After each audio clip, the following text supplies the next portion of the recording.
Ladies and gentlemen, welcome to another edition of the Anything Wrestling Podcast. We are back here once again. We got the whole crew back together. It is another triple threat going. It is the Sean to Dan the man.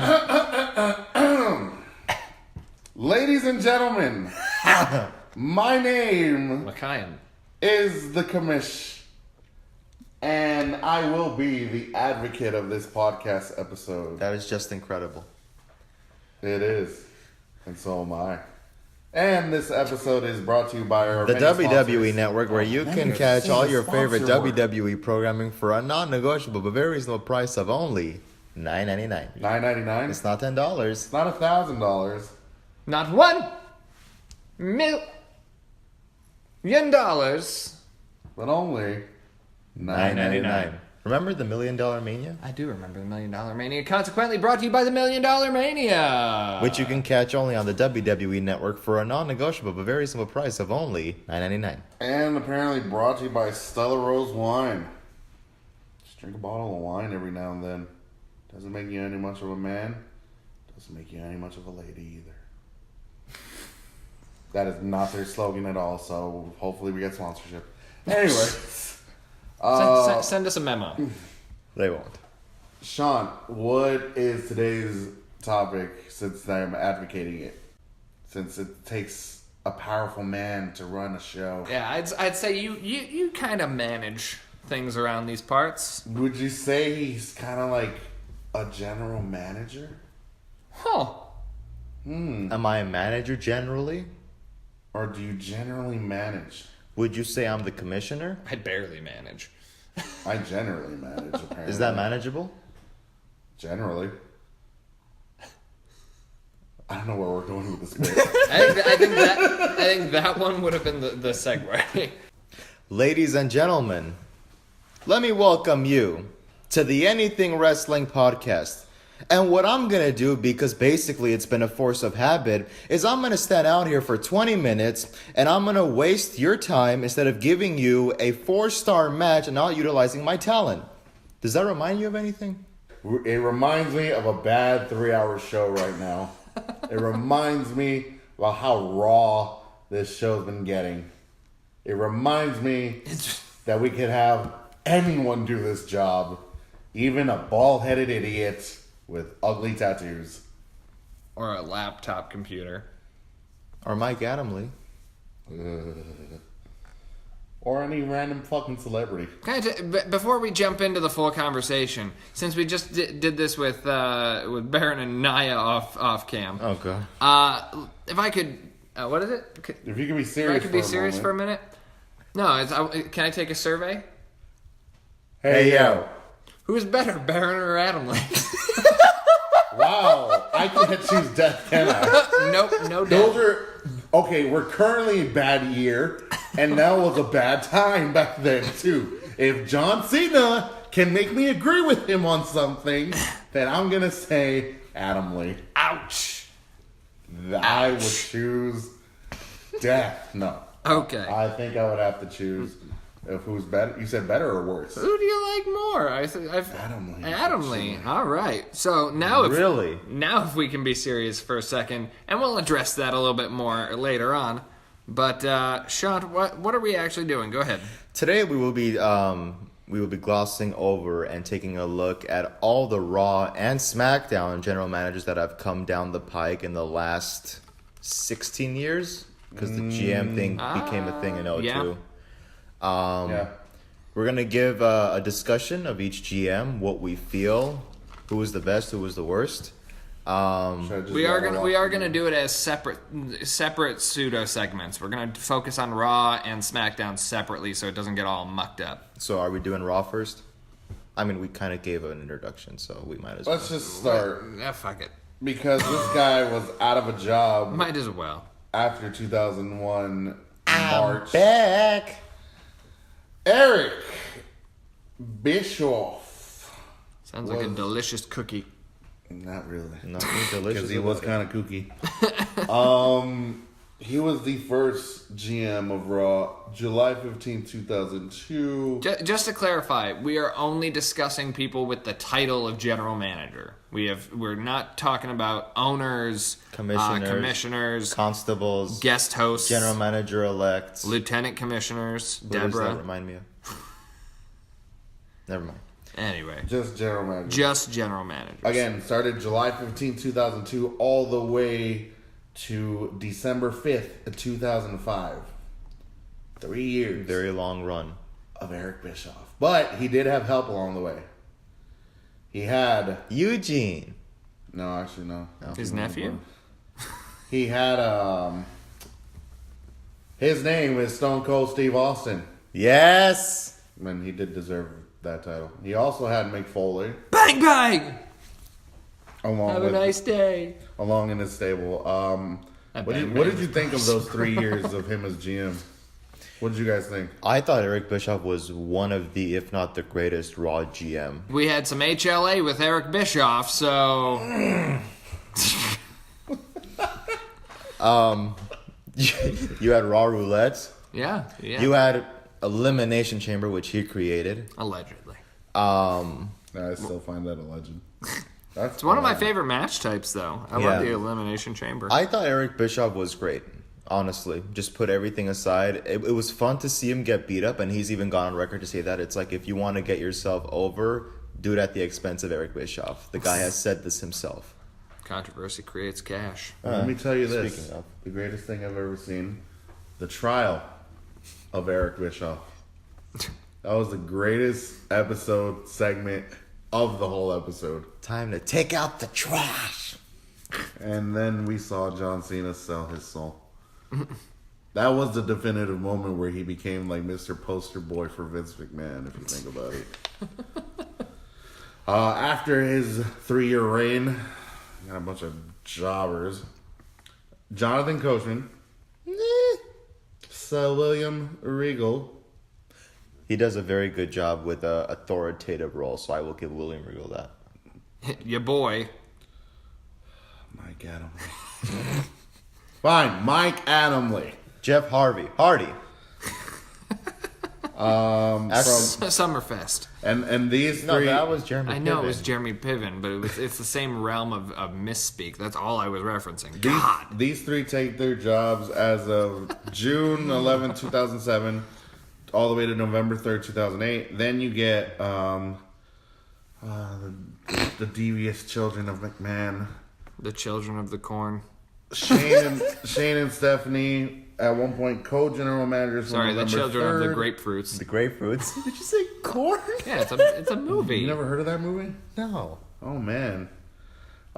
Shane and Stephanie got like 5 from of them, November but- 3rd all the way to just being Stephanie until April 6, 2009. I think she was at that point getting ready to have a second kid. Yeah. Yeah. Third? Second or I don't know, third? she's got. They all have millions of kids. Milf. And then, excuse me. Excuse me. No one's interrupting you. Excuse me. Okay. Gosh, she's so annoying. But she made it work. Vicky Guerrero. Respect. Do I have to mention him as a GM? Yes. Which one are you talking? Which one are you talking about?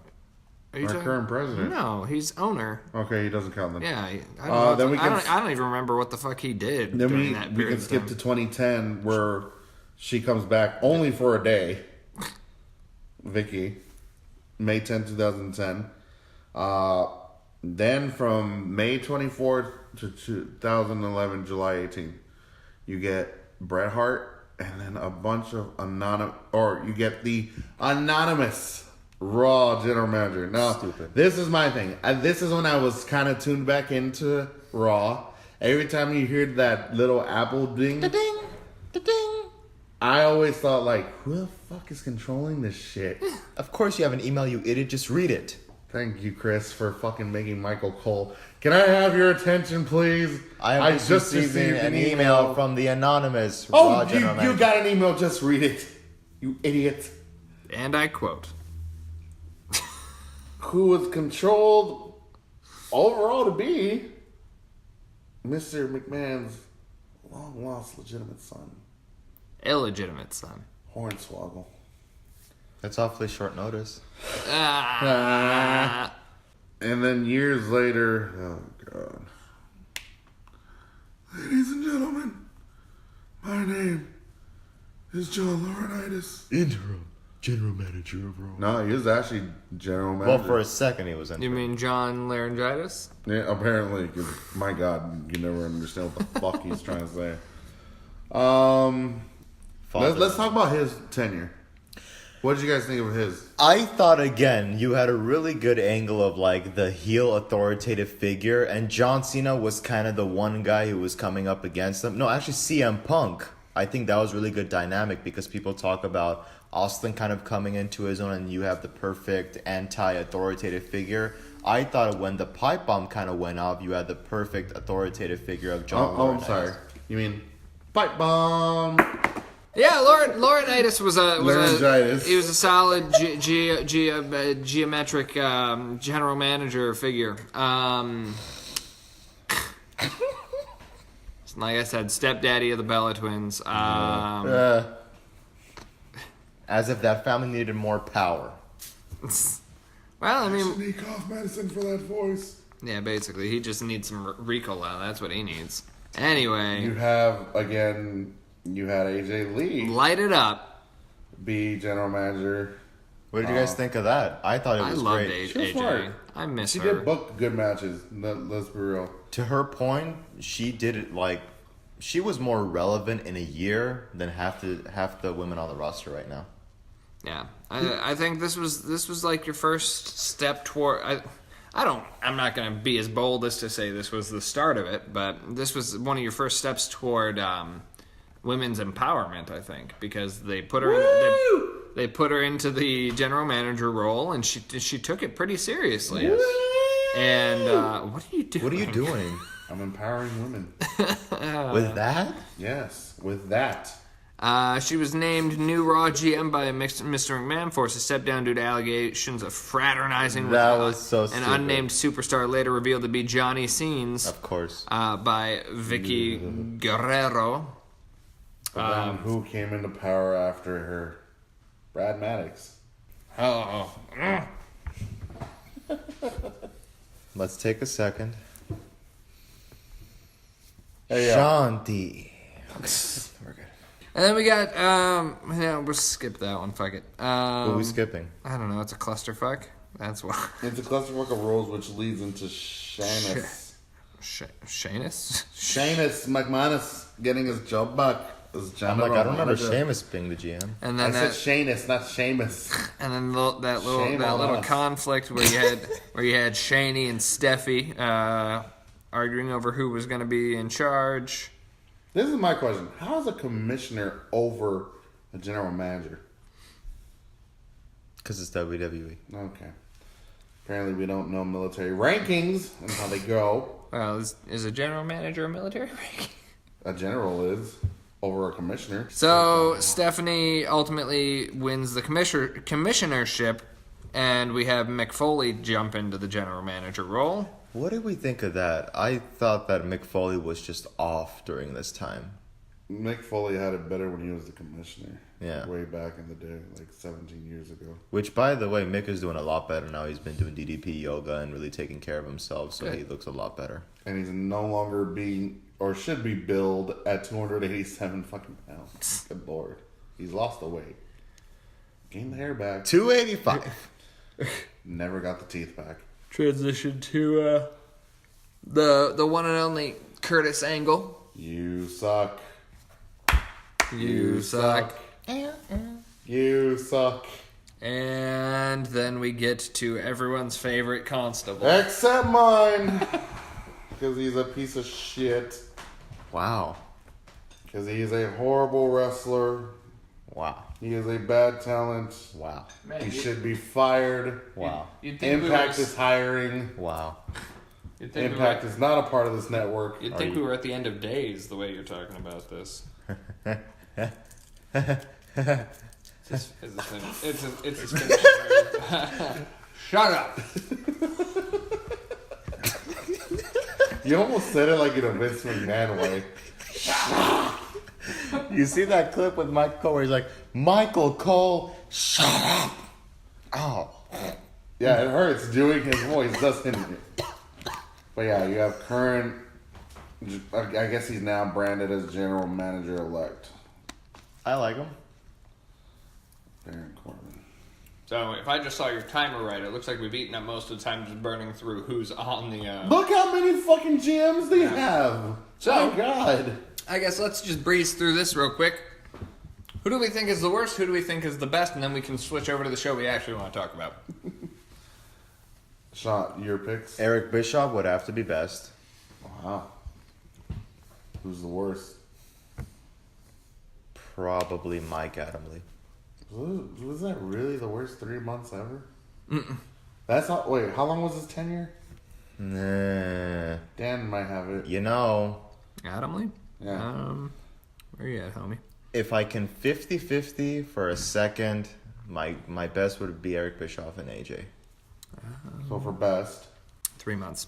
He was Yeah. Wow, those were the worst 3 months of WWE history. roughly. I would have to say Mike, because I don't really even recall anything memorable. Like when I think of Bischoff or AJ, I can say, you know what, I remember this happening, that happening, them making this decision. With Mike Adamle, it's like, what did you do again? Now, does that make him the worst though? Because if you don't have something bad that's memorable, is he really the worst?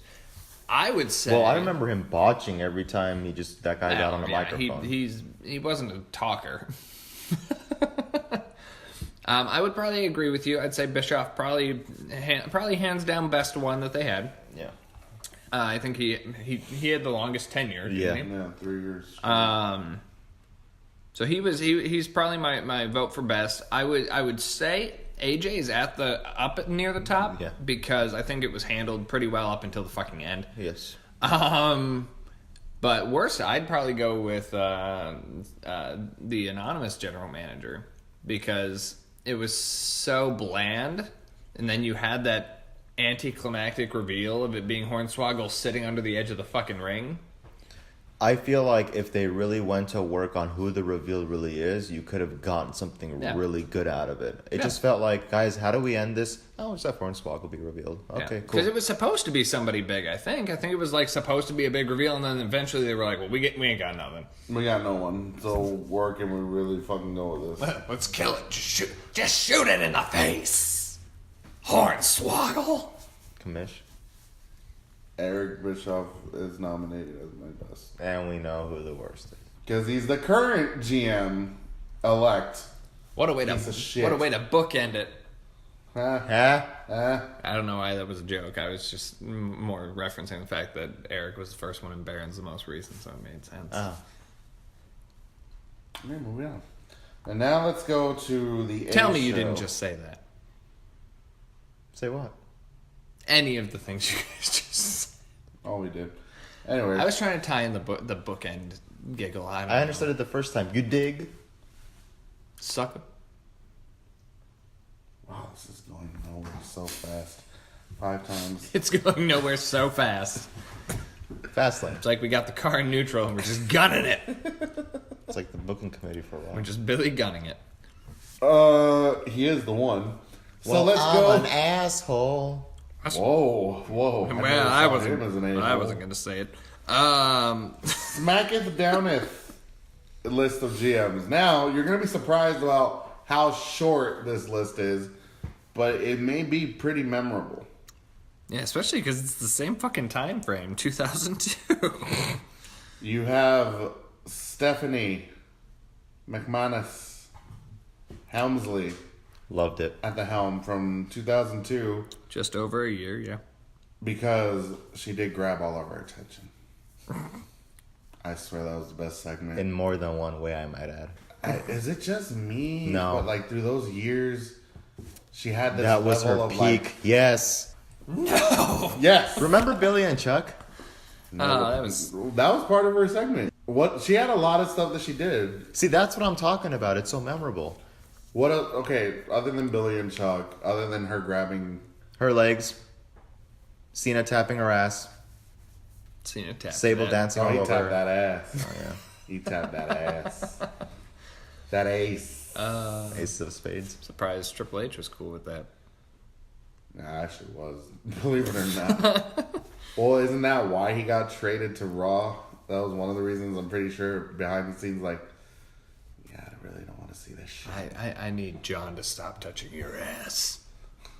Your ass. It's all mine.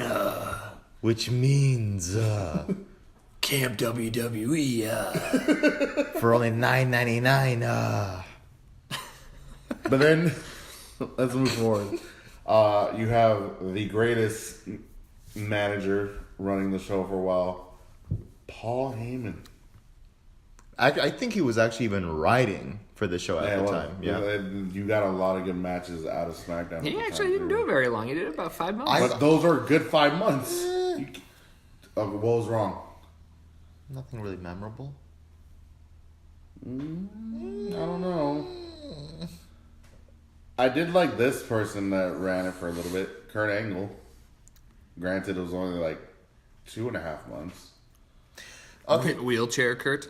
Yeah. to kind of tie this in, do you notice how when it's kind of short tenured, you're like, but when you have the Eric Bischoffs that it's extensive and the Stephanie McMahon's and extensive, you're like, yeah, they really tapped into it and they really went full speed with it. I think part of it is because first of all, if you're in the role for a while, they probably feel like something's working. Yeah. And second, based on the longevity of it, you get a lot of goods, you get a lot of bads, but it's like you said, what was Adam Lee? 3 months. He was there for 3 months. And then you've got Teddy Long. He was in his role 3 years. And was great. Was Well, awesome. he got the role twice. Correct. For 3 years. Yeah. He got it July 29th, 04 to September 21st, 07. April 10th, 09 to April 1st, 2012. Eric Bischoff did too, if you think about it. His was only listed for like... It's listed as 1, but in storyline it's basically 2. I listed it... that's why I said it, how long it was for the full 3 straight years. Yeah. Just because he had Austin and he had Foley there. Teddy Long. That's a name you can really think of, honestly, because he did bring a lot of tag team matches, player. With And The without. Undertaker. You feel me? Dance break. This is the one person, though. I don't know how she got 3 tenured runs. Well, it's because she kept interrupting Teddy, didn't she? Isn't that the way? Excuse me. Excuse me. I don't think there's a better way to articulate her general manager role than "excuse me." I swear, every time I would hear her come out, I'm like, oh, there's a fucking stipulation. me. There's a stipulation coming. There's a bad match coming. Oh, it's a good match. Oh, there's another bad match after it, though. It's like she kind of had like this thing where it's like she booked something good, then all of a sudden, oh, this is shit. I think SmackDown was in a little bit of a drought at the time too, because SmackDown goes from being really good to having this decent. long drought. But it wasn't bad drought. It was kind of like... It wasn't Monday Night Raw drought. It was lackluster. Now, I will say, I think that when Vicky first came about, I think it was mostly a way to try and keep Eddie's legacy alive. That's it. That's all I have to say. But Short and sweet. yeah, You want to mention short tenures within Becky's? His name was John Laurinaitis. I don't even remember him. He had like 2 months. April to June 2012. And then I guess you had interim GMs at the time from June 22nd, 2012 to July 20th before they named King Booker. Real quick, I want to go back. I don't know if this is accurate, but it looks like the reason that Laurinaitis was even SmackDown GM is because of the Team Johnny versus Team Teddy match where he won it. That's right. And then he almost, like we said, May and June, he almost immediately lost it courtesy of John Cena at No Way Out. There's that shovel again. So, There's that shovel, John. all right, sorry, but King Booker. He had a year. I feel run. like at that time whatever Booker did was just on point. Well, look who his advisor was. Here's Teddy. It was Teddy. Like that's what made it work with them. Oh God. And you got that. You know who was helping them too? Eve Torres. Won the position in a match against Caitlyn. Left the position after she quit. That makes sense. That makes perfect fucking sense. Oh, I left the company, but I'm still the assistant to the general manager. But then, of course, they didn't really have much of a GM up until recent when Shannon McManus. Fuck the Mayweathers. Commissioner as of July 11, 2016, Shane McMahon, he appointed Your actual boy. a one Brian Danielson. The new Daniel Bryan. No, he the was old the Daniel old Bryan. Daniel Bryan. Couldn't just back go with then. it? We did. We just counteracted. We knowed you. No. You know sold it. No. You pulled an Austin Aries on me. What? I said you put an Austin Aries on me. What? You didn't sell it. What? You didn't make it believable. What? No one's buying it. What? Are you going to join? What? Are you going to join? What? Help them out. What? Share it. What? I'm running out of ideas. Okay. You just Steve Austin Aries him. Banaksh. Anyway. But after Daniel Bryan's hell no. 2-year tenure as the SmackDown GM, Oh, hell yeah. I think it was good to see him and Kurt Angle go at it as far as who was the better show. Especially when they had co-branded pay-per-views. Yeah. Because you could see the competitiveness. You could see at that point, okay, I actually do have to make the show better than yours. Even though Raw started in 2018 going to a piece of shit. So that's not Kurt's fault. That's creative's fault. That's writing's fault. That's people who want to book the same fucking people on Raw for 6 months. What? Oh, I wasn't going with that. Current SmackDown General Manager page. Is she doing a good job? Yes. Yeah. Is she actually doing better than Raw? What? I said, is she doing better than Raw? What? Is she the better talent? What? Is she running the better show? What? Is she doing things that make the show better? What? Is there a reason why she's still on her job? What? Is there a reason why we keep saying the same stupid joke? No. No? No. Yes. No. Where are we going with this episode? Do We've we recycled do a the trust same fall The exercise? same like 8 jokes. I think we have.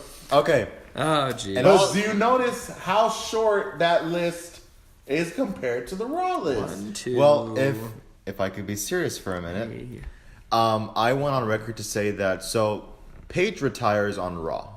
The very next day, she comes back as SmackDown General Manager. My immediate impression was, okay, you're just trying to milk her career. You're just trying to go somewhere with it. And I was shocked because they're actually doing a great job. Yeah, real quick, you had a total of 9 SmackDown GMs, and the same time you had fucking 39 Raw GMs. Which says a lot. No, I just made up a number for Oh, Raw. well, I'm gonna hold on. Someone count, because I'm curious. well, you guys He said discuss it. 39. I'll say 35. And I didn't count runs. I counted different people that held the actual Yeah, title. me too. I say 35. He says 39. We'll see the count. I think it's really only going to be like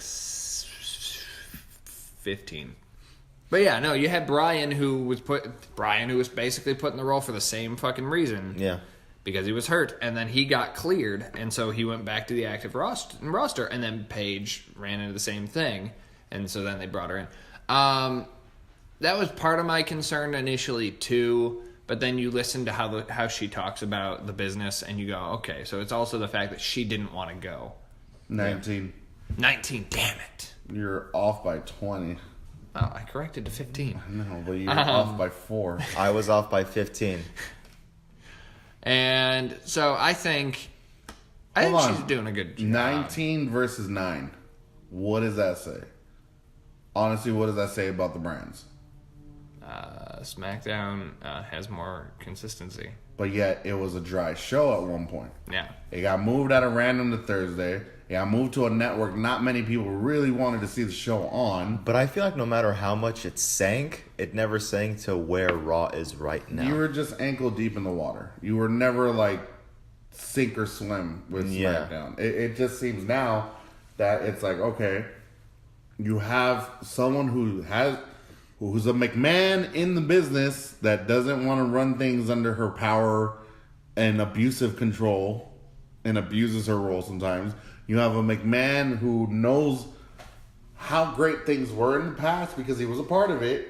How can he incorporate good writing, good stories, good matches on SmackDown?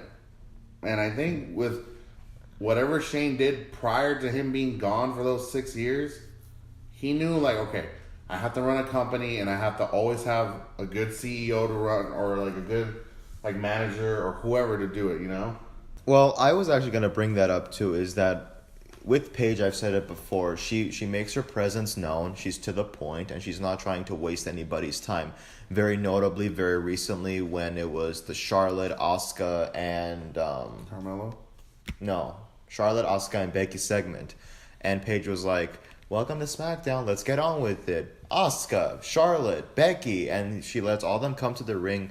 Stephanie, every time she goes out, welcome to Monday Night Raw this Sunday. It's like, we know what's going on this Sunday. We don't need you cutting a 15-minute promo telling us anything that's redundant. Shut your stupid face. It's kind of like if she wanted to be like her dad.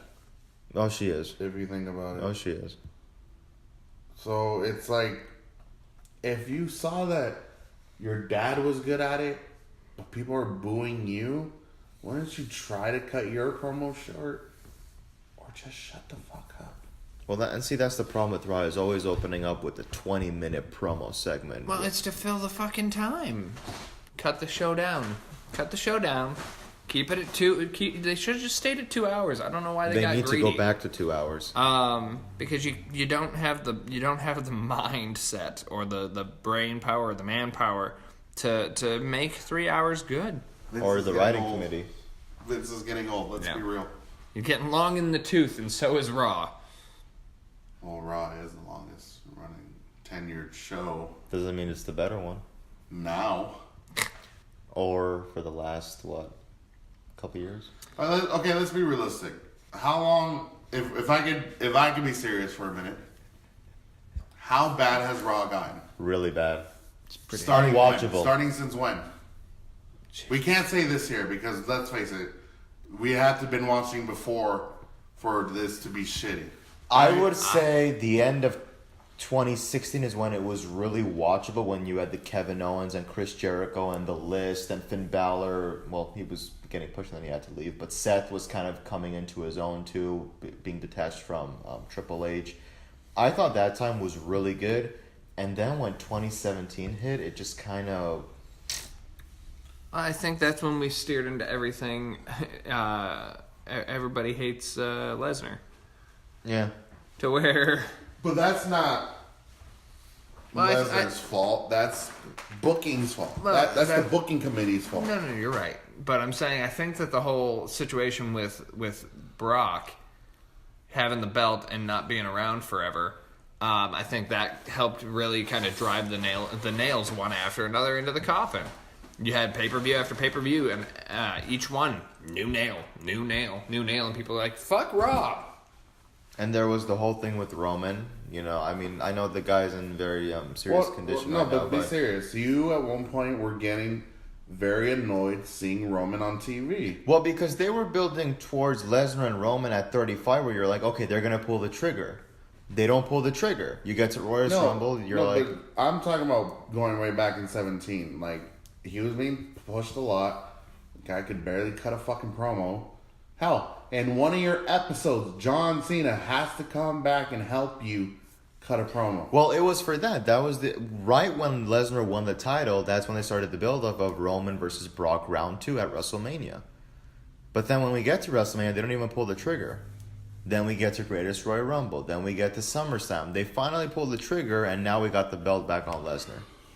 Well, we had the belt on Roman, and it seemed like he was going to be the person that, oh wait, we can actually see the Universal belt on Raw? But then they fucked up and they put it back on Lesnar, and he took it away again. It's not a fucking ghost? Throw it on Braun. Throw it on Finn. Throw it on Drew, for Christ's sakes. They're supposed to throw it on Braun. Possession is 9/10 of the law. God, Boy, was I wrong. Best in the world. CJ, You can catch this horrendous pay-per-view only on the WWE Network for a non-negotiable, very reasonable price of only $9.99. So let's jump back real quick. Best and worst to SmackDown. Best, I would say, was Teddy Long. I will give it to him because in his 3 tenures, he actually brought good matches. He made the show relevant and very enjoyable. Worst for SmackDown? I almost want to exempt Laurinaitis just because of how short the actual thing was. It's because he was trying to do both. Yeah. Which is why I would almost give him a pass. So I would skip him as You know what? putting him No, at I'm worst. sorry. I think I have to tie it for best. Teddy and Vicky. Wow, really? She was better on SmackDown than she was on Raw. Let's be realistic. Shit. I don't think I can have a worse for... Or you know what? No, I can. Kurt Angle's first run. I was going to say... As a GM. Yep. It was weak, and it's like, all right, we're just going to put him back into competing again before he leaves to the competition. Yeah. At the time. And I Which they're still hiring, by the way. And I'm not. I think that you kind of run into an interesting predicament here, where none of them are like expressly bad. None of these were like notably bad, like the Adamleys or the anonymous GMs. You just got to kind of look at it and say which one was the lowest quality. Yeah. So I would probably agree. I'd say Kurt was probably the worst of the crop. And then I'd probably say Teddy and Stephanie are probably my tie for best. Wow. Sean? I would go with that, but for my best, I would have to make it a 3-way. Oh, God. No, I'm not. I wasn't planning for a joke. If she's not in this, then I seriously was not trying to Let's make see a joke. who's in it. So 3-way would have to be Stephanie, Teddy, and Paige. Not shoes. I swear to you guys, I was not planning to make a joke. It just came out. nobody believes you, Sean. And that's fine. It's kind of like the boy who cried wolf. Okay, so those are your 3-way. Speak like the lone wolf, Baron Corbin. All right, so Yeah. so we've all said our piece. Any final thoughts? Do you want to do like a 10-second segment of Kamish Gets Real? The Kamish Gets Real, 10 seconds, go. Fuck Baron Corbin. I think SmackDown is the better show. Raw 2019, for the love of God, please get fucking better. I was expecting more graphic language. Oh, you only gave him 10 seconds. Yeah, 10 seconds is not enough for me to curse. How about if I give you 3 minutes? 3-minute warning? 3-minute warning. That's a lot of cursing for 3 fucking minutes. Good fucking God damn it. Do you want it? Do you want 3 minutes? Motherfucker, yes I do. God, here we go. First of all, for fuck's sake in the next year, for motherfucking fuck's sake, I am asking for someone. You know what? No. Let me go straight to the man himself, the owner, Becky? the CEO, the guy who brought Becky, Vincent Kennedy McMahon. Damn it. For the love of fucking God, retire or tell Shane to start running shit. Or you know what? Triple H. Get your son-in-law a promotion. He's done a great fucking job for NXT. And 205 Live. Why the fuck are you not having him run Raw at this fucking point? Does Stephanie need her own fucking piece? Is there a fucking reason why we have to see fucking Stephanie gloat about nowadays? Look, she was amazing on SmackDown. She was a piece of ace, Vince. But now she is a fucking idiot when it comes to Raw. Wherever the fuck the magic went back then, it needs to come back now because it's going fucking south.